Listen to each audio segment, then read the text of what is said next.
The sun had barely risen over the small town of Birchfield when K-9 officer Mark Travis pulled into the elementary school parking lot.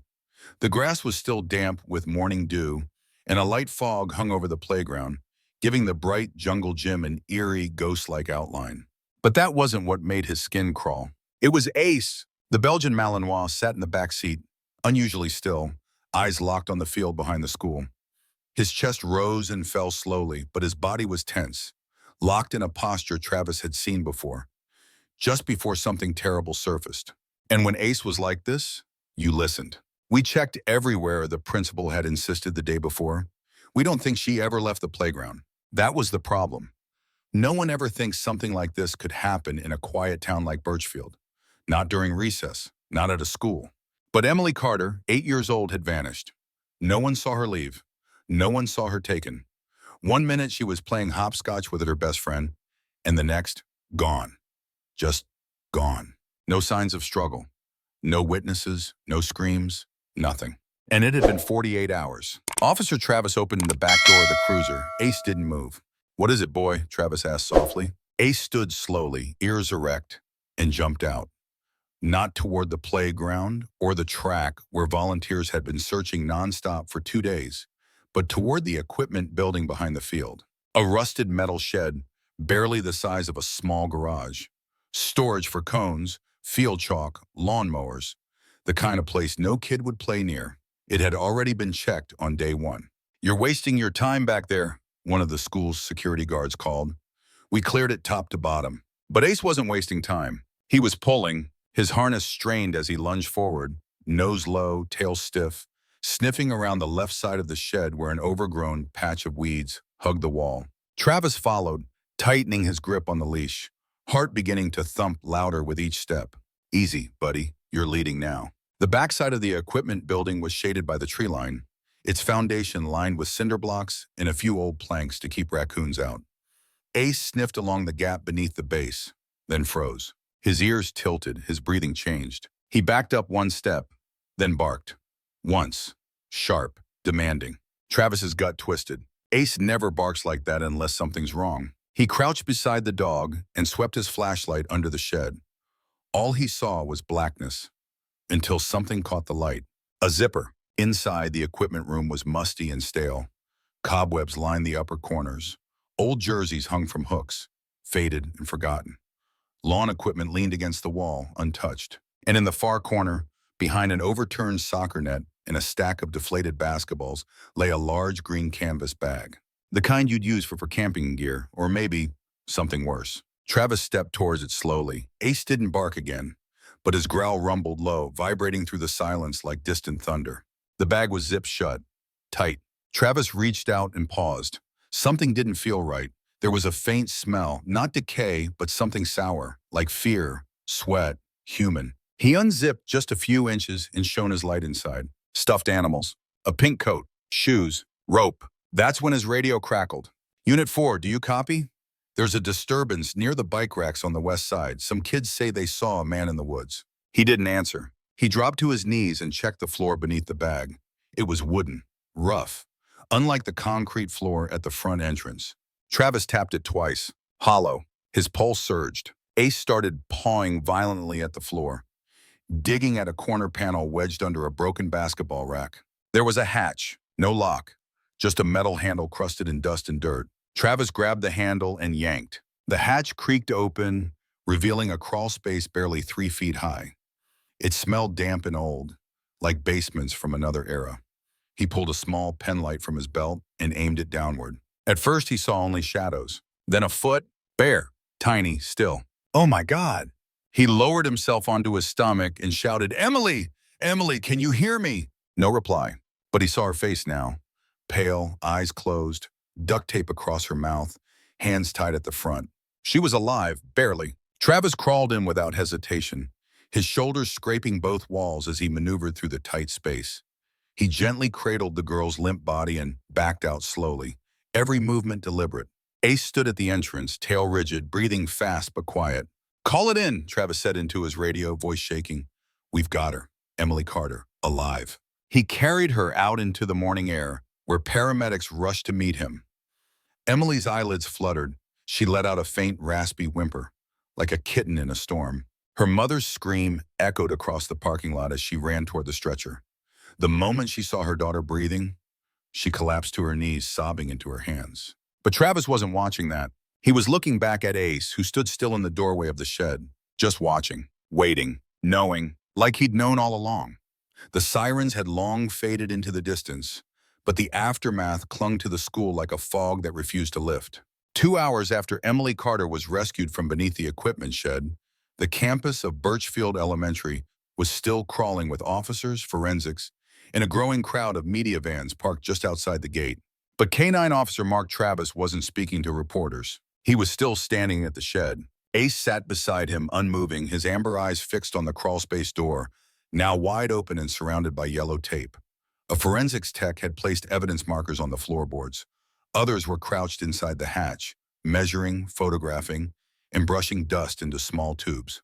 This wasn't part of the original building design, Deputy Claire Madison said, walking over with a clipboard. I pulled the school's blueprints from the county archives. That crawl space, it's not listed, not even as storage. Mark didn't say anything.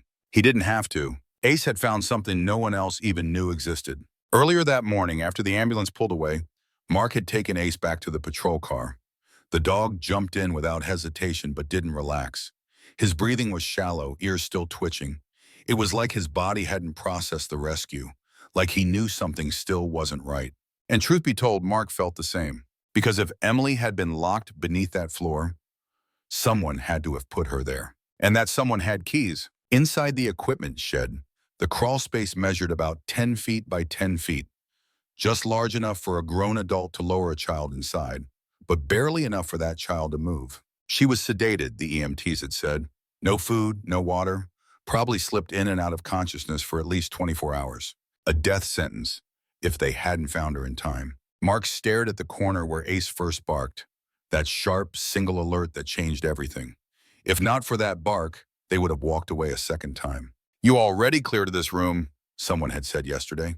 But had they? Or had someone wanted it cleared, fast? By noon, Mark stood with Principal Green in the main office, reviewing the staff and volunteer list from that day. All employees were accounted for, Green said defensively. We followed every lockdown protocol. We checked the grounds. The custodial team swept the sheds. I swear to you, we did everything right. But Mark wasn't so sure. Do you have a record of who had keys to that building? Green paused. Only maintenance staff, myself, and Coach Heller.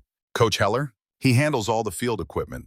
Soccer season's starting next week, so he's been in and out of there more than anyone. Is he here now? Called in sick yesterday. Said he had a fever. Mark's brow furrowed. Mind if I take a look in his office? Coach Heller's office was tucked between the gymnasium and locker rooms. A small, windowless space lined with trophies, playbooks, and a dusty old desk. The room smelled like sweat and liniment. Mark scanned the shelves. Most of it looked untouched, until he spotted a clipboard on the far end of the desk. Underneath the roster sheet was a single page, torn at the top as if yanked from a notebook. A crude map, the school grounds, and a big red X marked on the field, right over the equipment shed. Mark took a photo.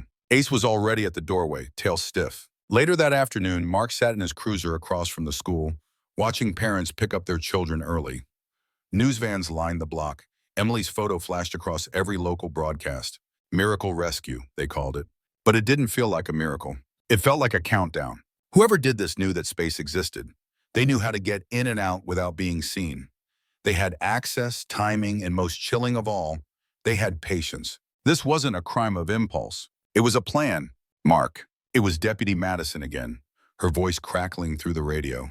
I pulled up something on Heller. You'll want to see this. Mark drove straight to the station. On the table sat a printed report, 3 pages long, not a criminal record, nothing that would show up in a standard background check, but a name change application. Coach Heller used to be Daniel Hicks, a man once investigated in another state, Pennsylvania, in connection to the attempted abduction of a child from a playground. No charges were filed. The case was dropped due to lack of evidence. He moved here 4 years ago, Madison said, changed his name legally, then got certified as a PE teacher. Small town like this didn't think to check beyond the state line. Mark felt the weight settle in his chest. It was him. That night, Ace didn't sleep. Neither did Mark. He sat on his porch, a cup of cold coffee in his hands, replaying the footage in his head. The quiet moments, the camera glitch, the single bark that changed everything. Emily was still alive because of one dog's refusal to walk away. But Heller was gone, and Mark knew one thing for sure. This wasn't over. The next morning, the air was cooler than usual for late spring. A sharp wind carried the scent of cut grass and fresh rain, but it did nothing to settle Officer Mark Travis's nerves. He hadn't slept, neither had Ace. A girl had been pulled out of a crawl space less than 24 hours ago, and the man believed to be behind it, Daniel Hicks, a.k.a. Coach Greg Heller, was gone. Not hiding, not laying low. Gone. And every hour that passed made it less likely he'd be found by routine patrol. He's not done, Mark had told Deputy Madison the night before. You don't build a trap like that unless you plan to use it more than once. The local media was already turning the story into a miracle, calling Emily Carter the lucky one. They didn't know the part that kept Mark awake. What if she wasn't the first? Or worse, not supposed to be the last? The Birchfield Police Department hadn't yet issued a formal warrant. The chief wanted more than a name change in a 30-year-old investigation before putting out an APB. But Mark wasn't waiting. He clipped Ace's harness, loaded into the cruiser, and drove straight to Heller's house. The property sat at the end of a gravel road on the edge of town, surrounded by uncut weeds and a line of bent mailboxes. It was small, a white single-story ranch with a collapsed shed out back and an old Ford truck in the driveway. No movement, no sounds. But Ace sat up in the back seat, tail flicking once. Something was here. The house had been locked, but the side door gave way easily after a firm knock and a polite pause. Inside, the living room smelled of mildew and wood cleaner. A recliner faced an old TV, still on mute, flickering through news coverage of Emily's rescue. On the kitchen counter sat a lunchbox, unopened, ham sandwich inside. He didn't pack to leave, Mark muttered. In the bedroom, drawers had been pulled out, some half-dumped, others still folded neat. The closet was mostly empty, except for a stack of notebooks on the top shelf. Mark flipped through the first one. Nothing but strange symbols, shapes, diagrams. Some looked like maps. Others were filled with numbers and what seemed like dates. He called him. The dog patted in quietly and sniffed the carpet. Tail stiff, then a quiet whimper. He moved toward the back of the closet, nose pressed to the baseboard. Then he began pawing, not hard, just scratching. What are you on to, buddy?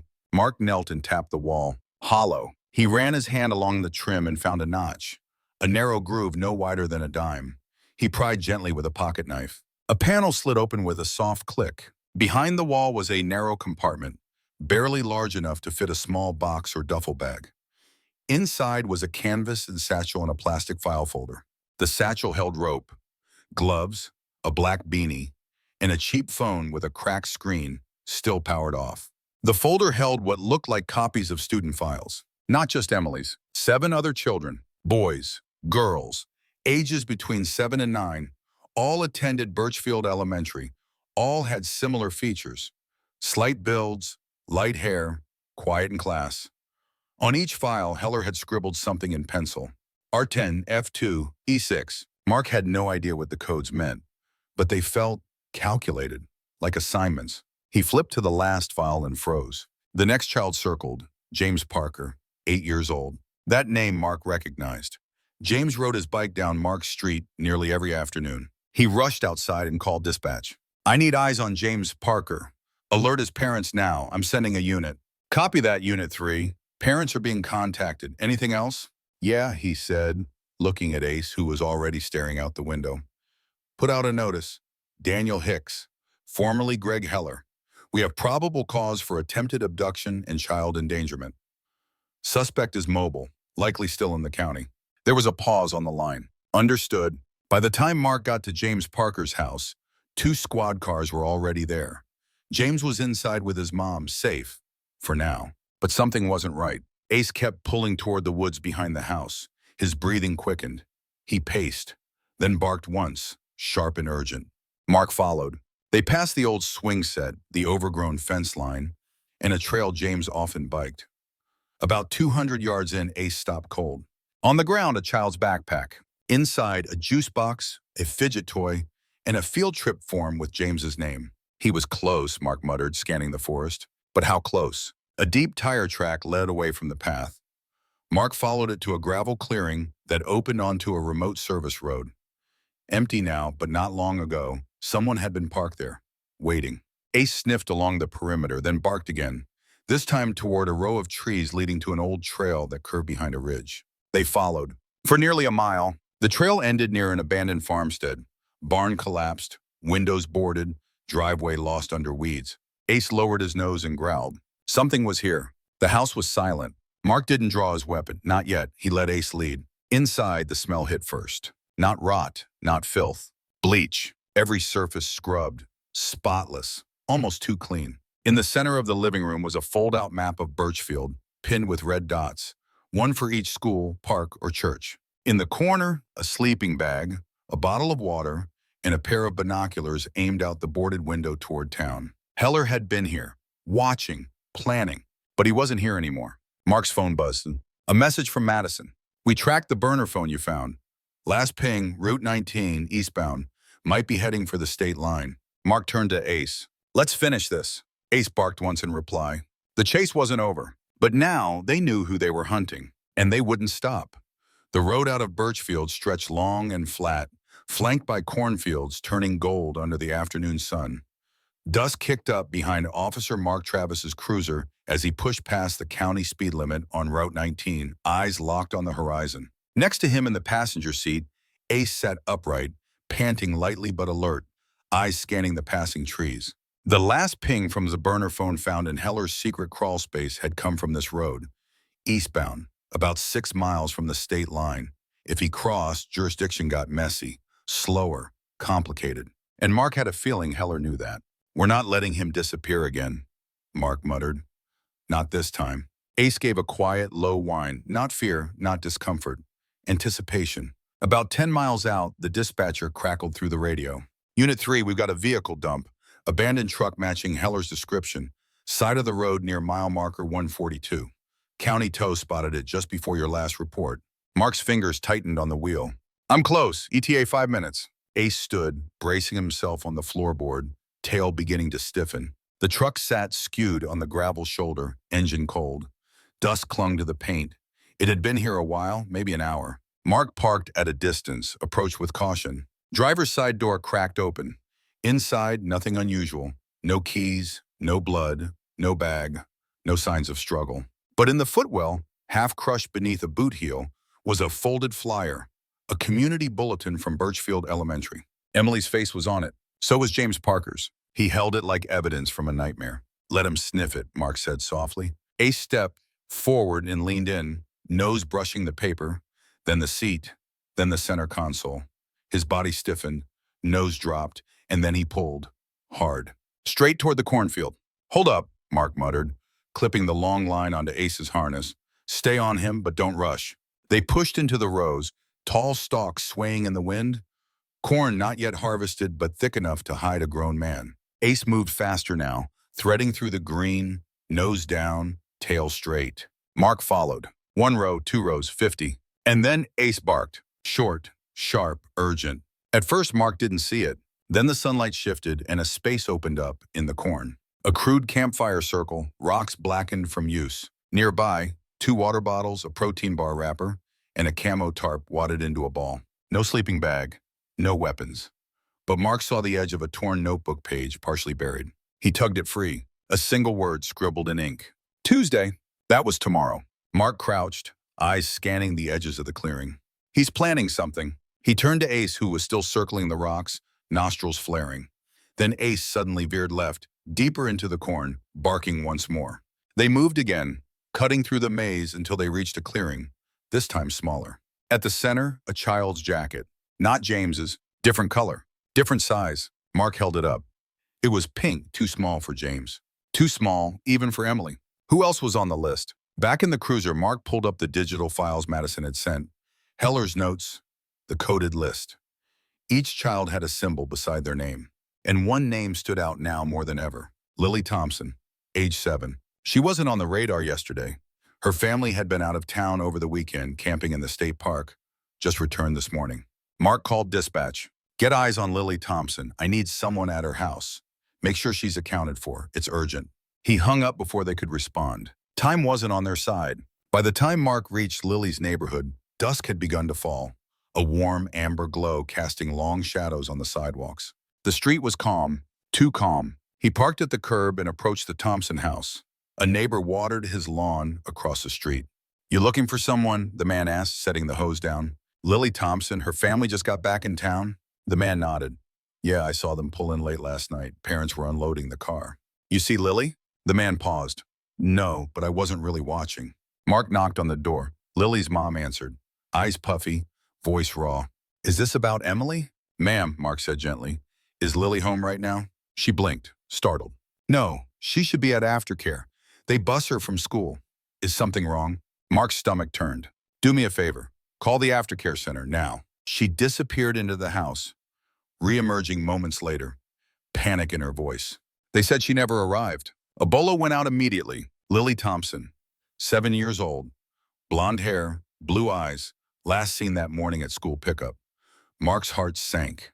The school had been in chaos since the day before. It wouldn't have been hard to slip in and take her. "He's accelerating," Mark said into his radio. Emily was taken over a weekend. James was being scoped for next week.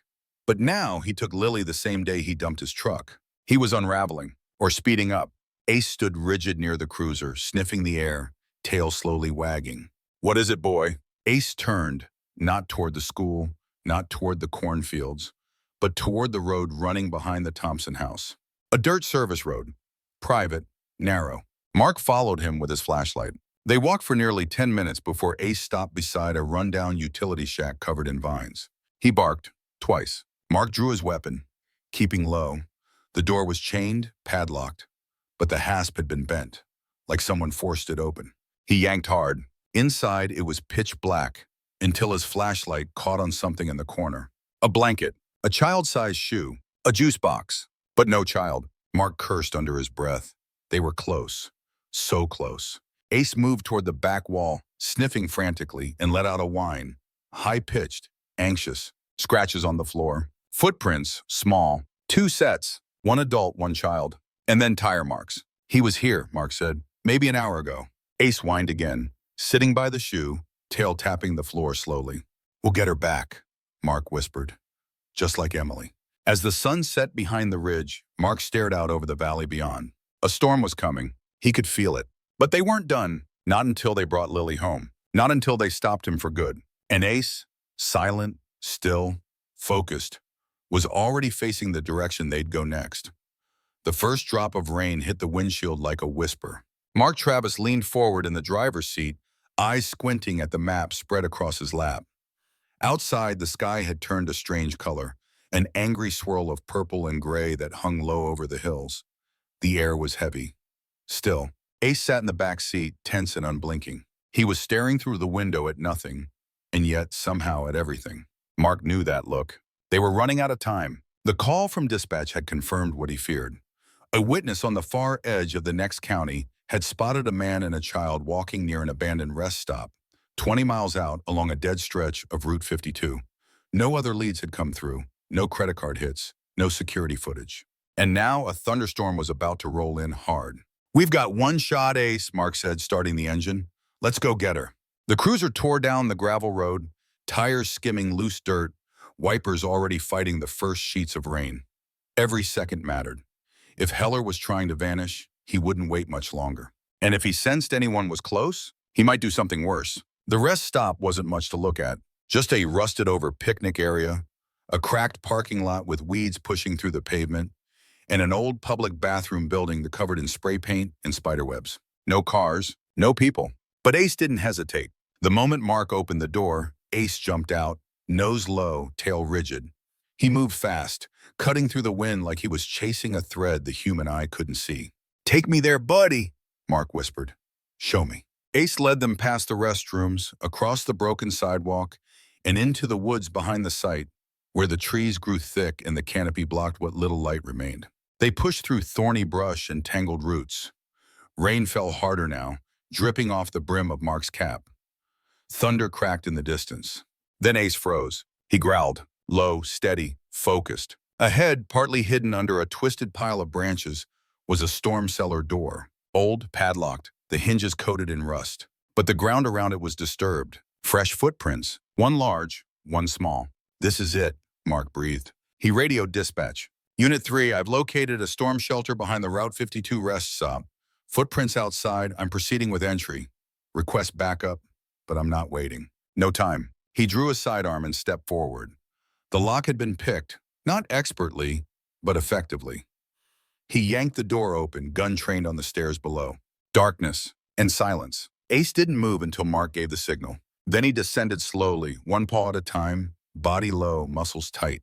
Mark followed with a flashlight sweeping the narrow stairwell. The space below was small, probably once used to store canned goods and storm supplies.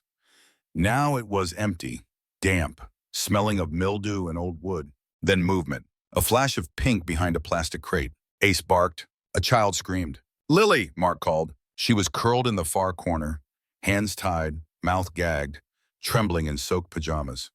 Her eyes were wide with fear. Mark holstered his weapon, dropped to his knees. "You're okay, I'm Officer Travis. You're safe now, I've got you." He pulled the gag away, sliced the zip tie from her wrist and wrapped her in his jacket. Ace stood beside them, unmoving, watching the shadows. "Was he here?" Mark asked gently. Lily nodded, shivering. "He said he'd be back after it got dark." Mark felt a jolt of cold that had nothing to do with the weather. "He's nearby." They moved fast. Mark carried Lily up the stairs, his eyes scanning every tree, every branch. He handed her to a backup unit that had just arrived, wrapped in a thermal blanket, now crying quietly into the arms of a female paramedic. "She's safe," he told them, "but he's close." Ace barked again, this time toward the woods to the east.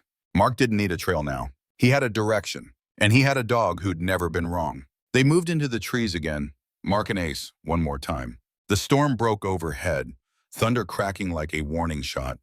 The rain came fast now, soaking through Mark's jacket, slicking the forest floor in mud. But Ace didn't slow. He weaved through the trees, barking once every 50 feet, then twice. Then he stopped at a hunting blind, half-rotted, built into a tree about 8 feet off the ground. Mark scanned with his light. A figure moved. He saw the glint of metal.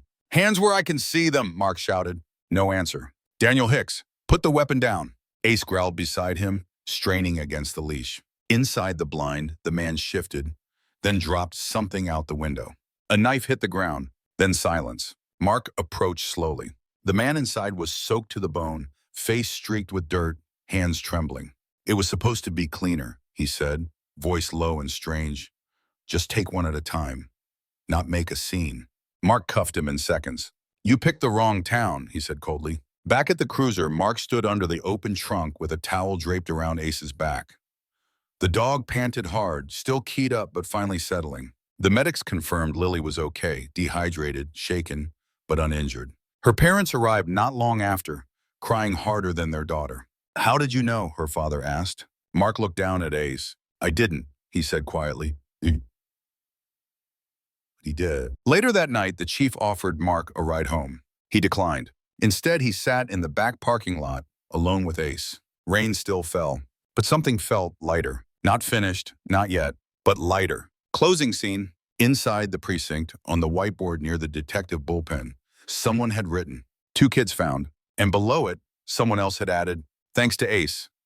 1 week after the arrest, the town of Birchfield felt different. Quieter somehow. Not just because the sirens had stopped or the news vans had packed up and left, but because people were walking slower, talking softer, looking at their kids a little longer at the bus stop, holding their morning coffee just a little tighter. It had taken only a few days for the story to go national. Small-town canine saves 2 children from alleged predator. Hero dog and officer uncover secret cellar. A missing girl, a quiet cop, and a bark that changed everything.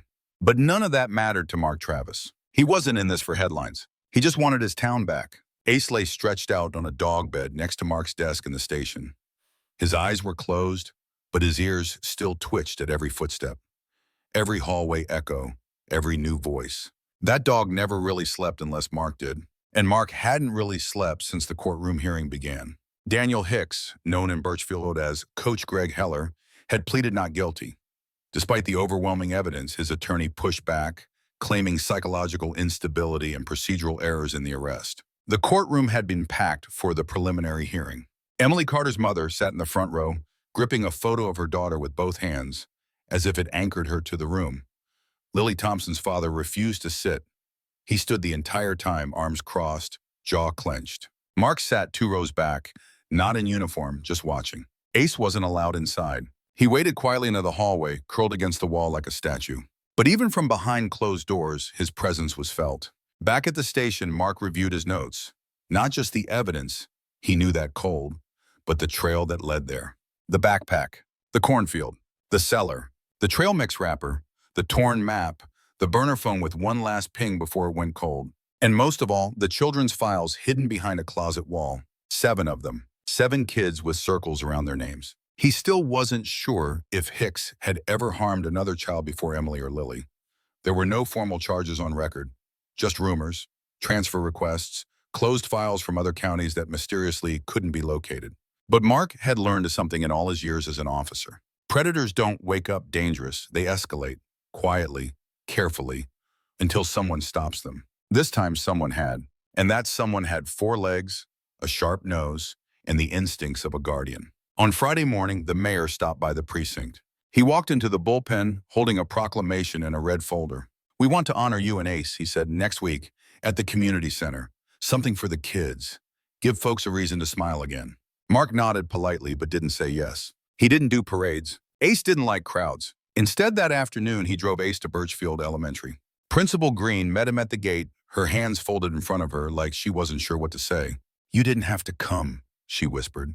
"I know." They walked the perimeter in silence. The shed was gone, removed completely. A contractor had filled in the foundation and laid fresh topsoil. They planned to turn it into a butterfly garden. "The kids need a new memory," she said. Mark looked down at Ace. "We all do." As they approached the playground, a group of children spotted Ace and ran toward him, calling his name. "That's him! That's the police dog! He saved Emily!" Ace sat calmly as they surrounded him, hands gently reaching for his fur, small voices full of wonder. He didn't bark, didn't flinch. Just let them be kids again. Emily stood a little behind the group, holding her mom's hand. Her eyes were brighter now. She looked up at Mark and smiled. A real smile, not the kind forced in front of cameras. "He remembered me," she said softly, pointing to Ace. "He never forgets a friend," Mark replied. That night, Mark drove home with the windows down. The breeze carried the scent of fresh-cut grass and the distant smoke of a barbecue somewhere down the block. It felt normal. But he knew it would never be quite the same again. He poured himself a cup of coffee, sat on the back porch, and watched Ace stretch out under the stars. "You did something real, buddy," he said. "Something most people never get the chance to do." Ace didn't respond, just rested his head on his paws and let the night wrap around them like a blanket. A few days later, the court ruled to hold Hicks without bail. The evidence was too strong, the public reaction too fierce. There would be a full trial, yes, but for now at least, the town could breathe. At the press conference, the sheriff stepped up to the podium and said the words that needed to be said. This case broke because of one dog's instincts and the man who trusted him. Officer Travis and K9 Ace went beyond duty. They protected our kids, uncovered the truth, and reminded all of us that heroes wear all kinds of uniforms. Some of them bark. Later that afternoon, back at the precinct, someone slipped a box onto Mark's desk. Inside, a small silver badge on a collar tag. Engraved, K9 Ace, protector of Birchfield. Mark looked down at the tag, then over at Ace, who had just flopped over with a heavy sigh, tongue lolling from the side of his mouth. "You're not going to wear that, are you?" he smirked. Ace grunted in response. That night, as the sun dropped behind the ridge, casting long golden shadows across the yard, Mark knelt beside his partner. "We've been through a lot, haven't we?" Ace lifted his head. "Just you and me." And for the first time in days, Mark finally exhaled. The auditorium at Birchfield Community Center had never been this full. Folding chairs filled the room wall to wall, with parents, kids, deputies, teachers, and reporters packed shoulder to shoulder. A banner hung above the stage in big block letters. "Thank you, Ace, Birchfield's hero." Mark Travis stood behind the curtain, adjusting the collar of his uniform. His hands were in his pockets, shoulders stiff, uncomfortable in the spotlight. He hated this kind of thing. He preferred to be behind the scenes, in the dark corners of sheds and forest trails, chasing shadows with a flashlight and a dog who knew the difference between silence and danger. But today wasn't about him. Today was for Ace. Beside him, Ace sat alert, ears perked, dressed in a clean black K9 vest with a silver badge stitched to the side. The same badge they'd given him last week, the one that said Protector of Birchfield. Ace didn't understand the speeches or the flowers or the applause waiting on the other side of the curtain. But he understood the look in Mark's eyes. This was a good day, the kind of day worth remembering. When their names were called, the room erupted. It wasn't loud like a sports game or a concert. It was something deeper. Gratitude, relief, hope, the sound of a town healing. Ace walked calmly beside Mark to the stage, tongue out, tail wagging once or twice. He didn't flinch at the crowd. He never did. He scanned the room like he always did, methodically, head tilted slightly, eyes sharp. Even today, Ace was still working. Mark approached the microphone slowly. "I'm not much for speeches," he started. A few chuckles from the crowd. "But I'm proud to serve this town, and I'm even prouder to work with this dog right here. You all know what he did, but you don't know what he does every day." Ace doesn't care about awards or articles. He cares about keeping people safe. That's it. That's the job. And I've never had a better partner. He paused and glanced down at Ace. "We got lucky this time. We found the kids. We stopped a man who'd been hiding in plain sight. But this isn't about me, or even just Ace. It's about all of us. Choosing to look closer, listen harder, trust our instincts, and never stop protecting the people who can't protect themselves."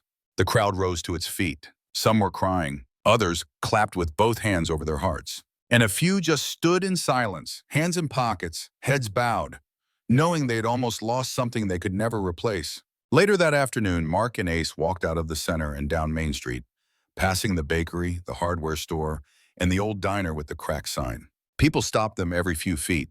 Someone handed Ace a treat. Another gave Mark a handshake that lingered longer than expected.